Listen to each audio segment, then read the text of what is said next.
Hey everyone, Josh here. I wanted to share with you how I compost in my apartment, and I use this. This is my vermicomposting bin. I have a few hundred worms in here that eat my food waste, so I can put it in here, making like healthy soils instead of throwing it into the landfill. So for the vermicomposting bin, you only really need 4 things. It's the bin, it's the bedding, the worms, and the food.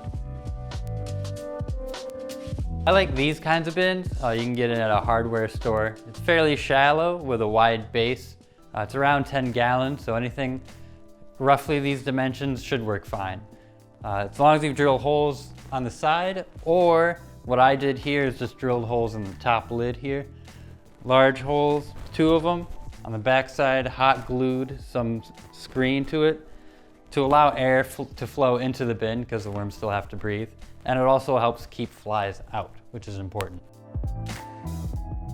So for the bedding of your worm bin, you can have coconut coir, which is just the husks from coconuts. Used to be a waste product, is now is useful in the garden, and in this case, our worm bin. You could use that, or you could use shredded newspaper, or if you're really desperate, you can use some leaves.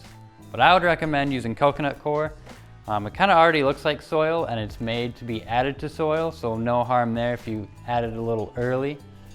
Shredded newspaper is a good free alternative though, and I've kind of added some in here just so I can tell when all the bedding's broken down, just because it does look a lot like soil. These worms, they don't want to live in deep soil. They're fine with about 6 to 8 inches of bedding, which is what I have in here, and they're perfectly happy and healthy as long as we keep it at a good moisture level, about 70%, 70 to 80% moisture.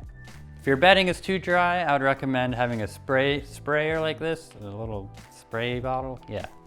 So if it's too dry, I would recommend having a spray bottle of water, just so you can spray the top of it. And you don't inundate it with water because you don't want too much water in there.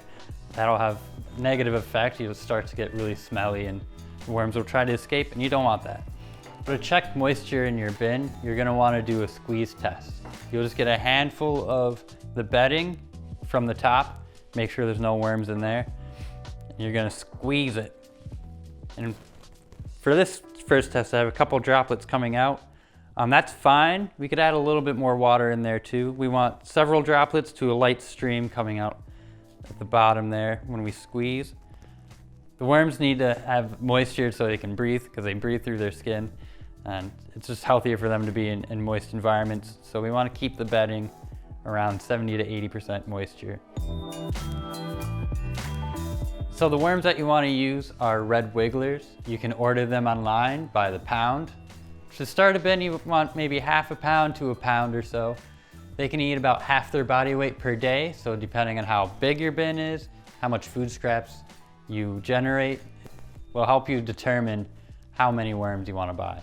In here, I probably have just about half a pound of worms, and it works well for me.